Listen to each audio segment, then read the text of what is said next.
हाय, मैं सौरभ शिंदे। आज हम देखने वाले हैं इनकम टैक्स के रेसिडेंशियल स्टेटस के बारे में। ठीक है, ऑलरेडी ये जो हमारा सीरीज चल रहा है इनकम टैक्स का, टैक्सेशन का, उसका ये दूसरा वीडियो है। हमने पिछले वीडियो में देखा था कि जो बेसिक्स टर्म्स और कंडीशन थी वो हमने सब देखी थी। ठीक है, चलो आज हम देखते हैं रेसिडेंशियल स्टेटस। अभी इस वीडियो में आपको इसका इंट्रोडक्शन, जो रूल्स है वो और कुछ एग्जांपल देखने को मिल जाएंगे, इसलिए पूरा वीडियो ध्यान से आपको देखना है और समझ लेना है। और अगर कोई भी डाउट आपको आता है तो आप मुझे कमेंट बॉक्स में पूछ सकते हैं। ठीक है, चलो स्टार्ट करते हैं। आप देख सकते हैं इधर। अभी ये रेसिडेंशियल स्टेटस का मतलब क्या है? रेसिडेंशियल का मतलब हम कह सकते हैं हिंदी में इसे निवासी। वो भारत का निवासी है क्या, वो भारत में रहता है क्या, ये रेसिडेंशियल स्टेटस हम इसे हिंदी में कह सकते हैं। अभी ये इनकम टैक्स के रूल में रेसिडेंशियल स्टेटस का मतलब क्या है कि इसको अभी उन्होंने 2-3 रूल से डिवाइड किया है। मतलब 2 रूल आपको उन्होंने प्रोवाइड किए, उनमें वो रूल में अगर वो आदमी बैठता है तो वो रेसिडेंशियल है, अगर नहीं बैठता तो वो रेसिडेंशियल नहीं है। वो कौन से रूल है ये सब हम आगे देखने वाले। ठीक है, उससे पहले आप देख सकते हैं इस पे आपको दिख रहा होगा ये पर्सन क्या है। पर्सन का मतलब क्या? अभी पर्सन मतलब हम एक व्यक्ति कह सकते हैं। ठीक है, एक आदमी हम कह सकते हैं, या आप इधर सकते सिर्फ एक आदमी नहीं हो सकता। इधर आप देख सकते इंडिविजुअल एंड एचयूएफ हो सकता है। इंडिविजुअल मतलब एक व्यक्ति, दूसरा एचयूएफ मतलब क्या? Hindu undivided family. मतलब ये बिजनेस रहता है, आपको पता होगा। जो हम इसका एग्जांपल बोल सकते हैं कि ब्रदर्स, बराबर, आपका फैमिली बिजनेस रहता है। हाँ, बोल सकते हैं हम कदम एंड सन्स, हाँ, शिंदे एंड ब्रदर्स, ऐसा शॉप का नाम रहता है। आप देख सकते हैं वो बिजनेस है ना, वो एचयूएफ में आता है। ठीक है, फैमिली का बिजनेस। ठीक है, ये लोगों का। और दूसरा ऑदर, ऑदर में पार्टनरशिप फॉर्म रहेगा या कंपनीज रहेगा, ये सब ऑदर में आएगा। ठीक है, अभी इंडिविजुअल या एचयूएफ है तो रेसिडेंशियली इन इंडिया और नॉन रेसिडेंशियली इंडिया, ये हम देखेंगे। और दूसरा ऑर्डिनरी और नॉट ऑर्डिनरी, ये हम आगे देखने वाले, ये 2 पॉइंट। ठीक है, फिलहाल आज की वीडियो में हम रेसिडेंशियल और नॉन रेसिडेंस इतना ही देखने वाले। ठीक है, चलो आगे बढ़ते हैं। आप देख सकते हैं अभी ये देखिए इधर, ये इंपॉर्टेंट पॉइंट है। अभी आप देख सकते हैं रेसिडेंस है या नॉन रेसिडेंस है, इसके लिए उन्होंने दो इंपॉर्टेंट रूल दिए हुए। फर्स्ट आप देख सकते हैं, he is in India in the previous year for a period of 182 days. आपको दिख रहा होगा सेक्शन 61A।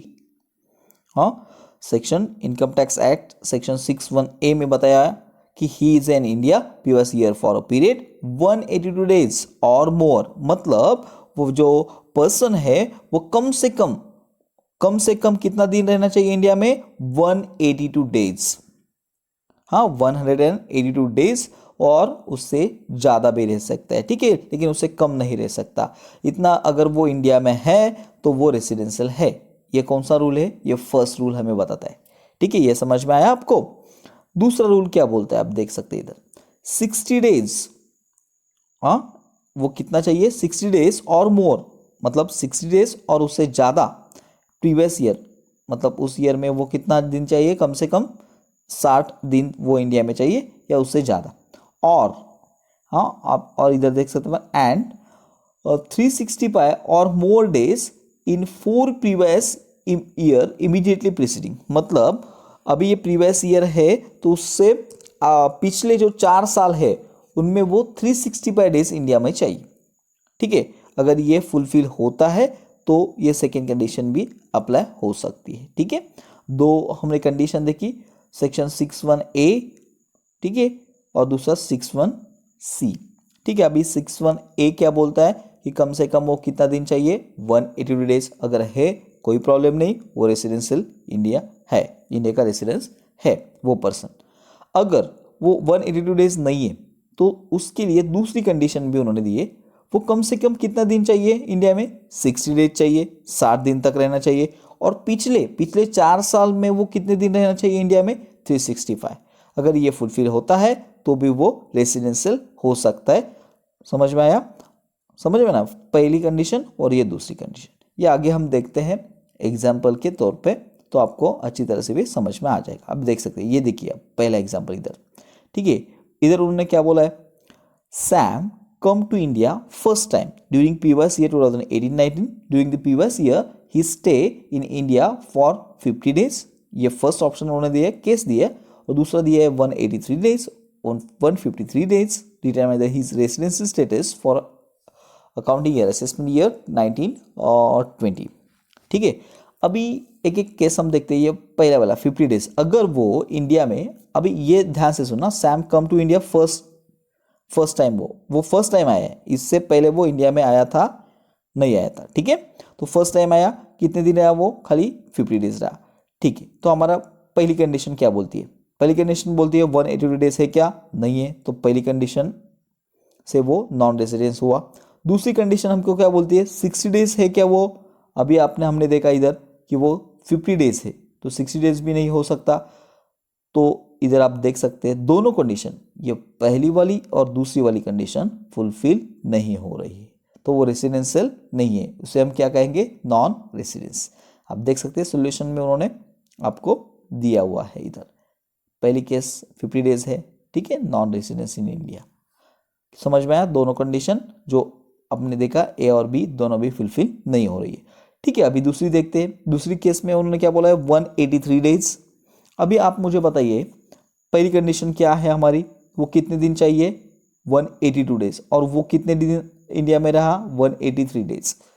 सो वो पहली कंडीशन फुलफिल कर रहा है, सो वो क्या है, रेसिडेंशियल इन इंडिया। दूसरी कंडीशन देखो या ना देखो कुछ फर्क नहीं पड़ता, पहली कंडीशन फुलफिल हो गई है, इसलिए आप देख सकते हैं इधर वो रेसिडेंशियल इन इंडिया है, ठीक है। समझ में आया, 183 डेज है इसलिए। अब देख सकते इजी है, कुछ प्रॉब्लम नहीं है इसमें। और दूसरी बात, ये थर्ड वाली केस देखिए आप, वो कितने दिन है, 153 डेज। सो आप इधर देखना हमारी पहली कंडीशन आप देख सकते हैं 182 डेज वाली, वो फुलफिल हो रही है क्या, तो नहीं हो रही है क्योंकि 153 डेज है, ठीक है। सेकेंड वाली देखते हैं 60 डेज, हाँ है क्योंकि 153 डेज है, लेकिन वो पिछले 4 साल में 365 डेज इंडिया में रहा है क्या, तो नहीं रह सकता क्योंकि वो फर्स्ट टाइम इंडिया में आया है, ठीक है। आप देख सकते हैं इधर उन्होंने दिया हुआ है फर्स्ट टाइम, ठीक है, फर्स्ट टाइम इंडिया में वो आया हुआ है, इसलिए वो सेकेंड वाली कंडीशन भी फुलफिल नहीं कर रहा क्योंकि वो 365 डेज नहीं, वो 60 डेज से ज़्यादा है, ठीक है, लेकिन ये है लेकिन ये नहीं है, इसलिए वो नॉन रेसिडेंस हुआ। समझ में आया आपको, तीनों केस ने हमको इधर में अलग अलग टाइप के उन्होंने केस प्रोवाइड किए हुए, उससे समझ में आ रहा है, ठीक है, इसलिए वो क्या हुआ, नॉन रेसिडेंस, ठीक है। चलो दूसरा वाला देखते हैं, ये वाला एग्जांपल आपको समझ में आया, ये वाला देखते हैं। सेकेंड वाला देखिए आप, ये जो पीडीएफ आप देख रही है ना, इस डिस्क्रिप्शन बॉक्स में ये मैंने पीडीएफ आपको दे दिए, और जो पहला वीडियो है ना उसकी भी लिंक मैंने दे दी है, अगर वो नहीं देखा है ना तो पहले देख लेना, क्योंकि बेसिक जो आपको टर्म्स और कंडीशन है वो अच्छी तरह से समझ में आ जाएगी, ठीक है। और नेक्स्ट वीडियो भी जल्द ही आ जाएगा। और देखिए आप इधर, अभी ये सेकेंड वाला एग्जाम्पल हम देख रही है, देखिए आप, एंडी अ ब्रिटिश नेशनल, ठीक है, come to India for the first time during 2014-15, during financial year 2014-15, 15-16, 16-17, 17-18 and 18-19। सो आप देख सकते हैं इधर वो कितने साल है, इधर 5 साल टोटल है, उन्होंने प्रोवाइड किया हुआ है इंफॉर्मेशन आपको 5 साल का, मतलब 14-15 1 साल, 15-16, 16-17, 17-18 और 18-19, ठीक है, 19। आप देख सकते हैं he was in India 55 days, 60 days, 80 days, 160 days and 70 days respectively. आपको उन्होंने प्रोवाइड किया है 2014 और 15 में वो कितने दिन था इंडिया में, 55 डेज था, उसके बाद वो 60, 80 और 160 और 70 डेज था, ठीक है। तो उसको उन्होंने पूछा है हमको कि रेसिडेंशियल स्टेटस क्या है उसका, असेसमेंट ईयर कौन सा, 2019। अभी ये असेसमेंट ईयर आपको पता है ना, असेसमेंट ईयर मतलब क्या, जिस ईयर में हम टैक्स पे करने वाले हैं उसे हम असेसमेंट ईयर कहते हैं, और प्रीवियस ईयर क्या होता है, जिस ईयर का हम टैक्स कैलकुलेट करते हैं। तो इसका प्रीवियस ईयर क्या हुआ, इधर अभी 18-19 हुआ और असेसमेंट ईयर 19-20 हुआ। समझ में आ रहा है ना, ये नहीं समझ में आ रहा है तो पहला वीडियो जरूर देखना, वहाँ पे मैंने ये सब कंसेप्ट क्लियर कर दिए, ठीक है। देखते चलो ये रेसिडेंशियल है या नहीं। अभी आप मुझे बताना, अभी ये जो प्रीवियस ईयर है, मतलब मैंने बोला ना 18-19, वहाँ पे आप देख सकते हैं वो ओनली 70 डेज, मतलब 70 डेज है। सो 182 डेज वाली तो कंडीशन अप्लाई नहीं होती इधर फर्स्ट वाली। सो हमको सेकेंड वाली कंडीशन देखनी पड़ेगी। सेकेंड वाली कंडीशन क्या बोलती है हमको, हमने देखा 60 डेज चाहिए है, क्या है क्योंकि 70 डेज है। और दूसरी बात, वो पिछले 4 साल की उसकी जो टोटल है पिछले 4 साल की, वो कितनी आनी चाहिए, 360 आनी चाहिए। तो आप देख सकते हैं, इधर देख सकते हैं उन्होंने टोटल हमको सोल्यूशन आप देख सकते हैं 55 + 60 + 80 + 160 टोटल आया 355। 365 आया क्या, इधर नहीं आया। तो ये रेसिडेंशियल है क्या, नहीं है। क्यों नॉन रेसिडेंस हुआ, समझ में आया ना। पहली कंडीशन तो इधर अप्लाई नहीं हो रही, लेकिन सेकेंड भी नहीं हो रही क्योंकि 70 डेज है, 60 चाहिए तो 70 है, ठीक है। लेकिन पिछले 4 साल की टोटल हमको 365 चाहिए थे, लेकिन आए कितनी, 355, इसलिए वो नॉन रेसिडेंस है। समझ में आ रहा है आपको, ठीक है। ये इस तरह हम देख सकते हैं। अभी ये हमने 2 एग्जाम्पल रेसिडेंशियल स्टेटस के देख लिए, और इसमें अभी दूसरी और इम्पोर्टेंट बात है एग्जेम्पशंस, मतलब हर एक को ये रूल अप्लाई नहीं होते। हाँ, मतलब 2 रूल हमने देखा, 182 वाला और दूसरा 60 और 365 वाला। तो ये एग्जाम्पशन किस लिए है, किन लोगों के लिए, ये जो सेकेंड वाला रूल है, ये जो सेकेंड वाला, ध्यान से सुनना, किस लोगों के लिए सेकेंड वाला रूल एप्लीकेबल नहीं है, ठीक है। देखिए आप, उन्होंने बताया हुआ है फर्स्ट वाला, N Indian citizen who leave India during the previous year for employment purpose. मतलब क्या कि जो इंडियन सिटीजन है वो किसी कारण बाहर, किसी कारण मतलब जॉब के कारण, एम्प्लॉयमेंट पर्पस के लिए बाहर गए, देश से बाहर गए, ठीक है। तो उनके लिए फर्स्ट कंडीशन ही अप्लाई होगी। अगर वो 182 डेज इंडिया में है तो ही वो रेसिडेंशियल कहलाएंगे, नहीं है तो उनको सेकेंड जो कंडीशन है वो अप्लाई नहीं होगी। समझ में आया आपको। फर्स्ट वाला कौन, जो जॉब के लिए, एम्प्लॉयमेंट पर्पस के लिए इंडिया से बाहर गए, इंडियन सिटीजन, ठीक है। ये इन लोगों की मैंने क्या बोला, फर्स्ट कंडीशन इनको देखना है, सेकेंड वाला इनको अप्लाई नहीं होगा। दूसरी बात, ठीक है, दूसरी बात ये देखिए, an Indian citizen who live in India during the previous year as a member of crew of an Indian ship. आपको पता होगा जो इंडियन शिप होती है वो जो बाहर जाती है, उसमें जो वर्कर काम करते हैं या कुछ एम्प्लॉय काम करते हैं, वो 6-6 महीने, साल भर इंडिया में वापस नहीं आते। उन लोगों के लिए भी सेम कंडीशन है, मतलब फर्स्ट कंडीशन को फुलफिल होना चाहिए, सेकेंड कंडीशन को अप्लाई नहीं होती। अगर वो 182 डेज और उससे ज़्यादा इंडिया में है तो ही वो रेसिडेंशियल है, नहीं वो नहीं तो वो रेसिडेंशियल नहीं है। उनको 60 और 365 वाला सेकेंड वाला हमने देखा ना, बी वाला जो रूल है वो अप्लाई नहीं होता, ठीक है। हमने देखा एम्प्लॉयमेंट पर्पस वाली जो बाहर जा रहे हैं वो लोग, और दूसरा जो इंडियन शिप पे जा रहे हैं उनके लिए, ठीक है। और ये थर्ड वाला आप देख सकते हैं, एन इंडियन सिटीजन और person of Indian origin who normally reside outside in India come on visit to India during the previous year.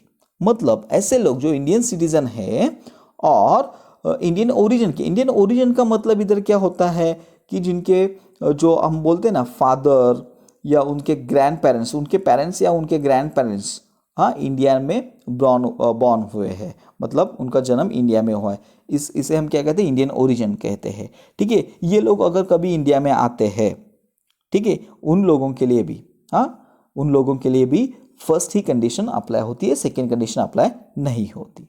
समझ में आएगा एग्जाम्पशन आपको ये किन किन लोगों के लिए, फिर से मुझे बताना। पहला, जो एम्प्लॉयमेंट पर्पज इंडियन सिटीजन है और एम्प्लॉयमेंट जॉब के लिए वो जो बाहर जाते हैं उनके लिए। दूसरा, जो इंडियन शिप पे जाते हैं। और तीसरा, जो इंडियन सिटीजन है जो बाहर रहते हैं, इंडिया के बाहर रहते हैं लेकिन वो इंडिया में विजिट करने के लिए आ रहे हैं, तो उन लोगों के लिए, हाँ, ये 3 बातें याद रखना। ये 3 लोगों के लिए सिर्फ पहला रूल अप्लाई होगा, सेकेंड वाला रूल अप्लाई नहीं होने वाला है। समझ में आया एग्जाम्पशन रूल, ठीक है। अभी जो इसके जो एग्जाम्पल है आप इधर देख सकते हैं, miss Pal N Indian citizen left India first time 1 April 2018 for joining job in Tokyo. अभी ये जॉब के लिए गया, आप देख सकते हैं इंडियन सिटीजन है, किसके लिए, जॉब के लिए गया। तो इसके लिए जो सेकेंड वाला कंडीशन है वो अप्लाई होगा क्या, नहीं होगा। समझ में ना, क्यों, अभी देखते हैं हम। फर्स्ट वाला अप्लाई होता है नहीं। कब गया वो, 1 अप्रैल 2018 को, और she come to India on 11 October 2018 for 190 days. तो उसका रेसिडेंसी स्टेटस हमको डिटरमाइन करना है। तो आप देख सकते हैं इधर वो कब आया, तो 11 अक्टूबर को आया। कितने दिन के लिए? 190 डेज के लिए। ठीक है, तो हमको अभी क्या करना पड़ेगा, कैलकुलेट करना पड़ेगा। अब आपको पता होगा प्रीवियस ईयर और जो जो फिनेंशियल ईयर रहता है वो 1 अप्रैल से स्टार्ट होता है 31 मार्च तक। अभी वो इंडिया में कब वापस आया, तो 11 अक्टूबर को आया। ठीक है, तो अक्टूबर से इधर आप देख सकते हैं 11 अक्टूबर का आया, तो 21 डेज अक्टूबर में था। उसके बाद वो इंडिया में था 30 डेज नवंबर, दिसंबर, जनवरी, फरवरी, मार्च पे। तो इसकी टोटल आएगी 173 डेज हो रही इसकी टोटल। समझ में आ रहा है ना मैं क्या बोल रहा हूँ आपको? हाँ, सो आप देख सकते हैं 182 डेज वो चाहिए इंडिया में, लेकिन है क्या 180 डेज है क्या? वो एटलीस्ट कम से कम चाहिए ना, नहीं है। 173 डेज ही इंडिया में है उस 2018-19 में। सो ये नॉन रेसिडेंस हम इसे कहेंगे। ठीक है, समझ में आया आपको? सेकेंड कंडीशन इस देखना भी नहीं है हमको, क्योंकि ये जॉब के लिए बाहर गया था। अभी मैंने आपको एग्जाम्पशन उधर बता दिया है। ठीक है, समझ में आ रहा है ना आपको किस तरह से देखना है? ठीक है, अभी इसी टाइप के जो आगे एग्जाम्पल्स है वो हम सेकेंड पार्ट में देखेंगे, क्योंकि वीडियो ज़्यादा लंबा हो रहा है। ठीक है, समझ में आ रहा होगा तो प्लीज़ कमेंट में मुझे ज़रूर बताना। कोई भी डाउट्स होगा अगर आपको, वो कमेंट में मुझे ज़रूर बताना। ठीक है, वीडियो अच्छा लगा तो प्लीज़ लाइक करना और अपने ज़्यादा से ज़्यादा फ्रेंड को शेयर करना। ठीक है, थैंक यू।